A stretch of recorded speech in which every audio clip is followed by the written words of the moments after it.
सारा जहां पीछे हम तो चले आगे, दुश्मन जो देखे हमको दुम दमा के भागे भागे।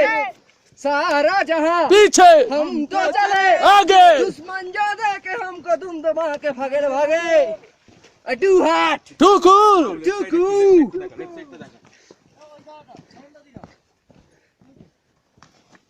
আচ্ছা, আমরা এখন ফালুটার পথে চলেছি। একটা মেঘ ভর্তি পুরো জায়গাটা, এবং পুরো সবুজের গালিচা বেছানো একটা মানে দারুণ একটা পথ। এটা একটা শর্টকাট, কিন্তু এই শর্টকাটগুলোর মধ্যেই মানে আলাদা একটা মজা। সেক্সি পথ পুরো। হ্যাঁ, এক প্রকার সেক্সি পথই বটে। তো এই উঠে গেছে, গৌরবের প্রচন্ড জোশ এসে গেছে। গাড়ি গাড়ি মুখটা দেখিয়ে এই যে এটা হচ্ছে আমাদের গৌরব, সামনে শঙ্কর আর রিজু, পেছনে ওয়াসিম। এইভাবে এগোচ্ছি আমরা, সামনে ওই পথটাতে উঠে যাবো।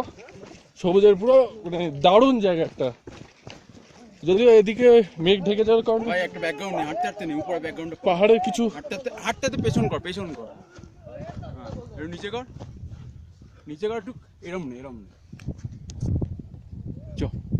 এটা হচ্ছে ব্যাকগ্রাউন্ডটা। ওয়াসিম আসছে, সামনে শঙ্কর আর গাড়ি ছুটে ছুটে উঠছে। একটু পরে হাঁপিয়ে গিয়ে আবার কেলিয়ে যাবে। ওই যে উঠছে আস্তে আস্তে। তো এখানে গাছপালার সংখ্যা খুবই কম, গাছপালা সবই ভেঙে চুরে পড়ে আছে, সব শুকিয়ে গেছে।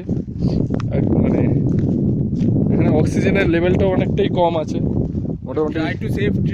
Try to save trees.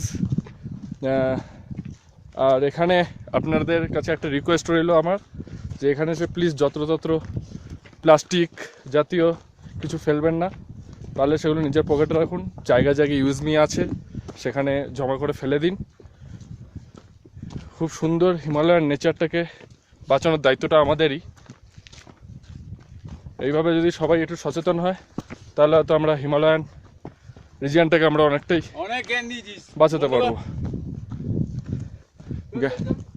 যাই হোক, অনেকটা উপরে উঠলাম আপাতত। ভাই সামনে এইটা হচ্ছে একটা পুরো ভ্যালির মতো সবুজ গালিচা পাতা।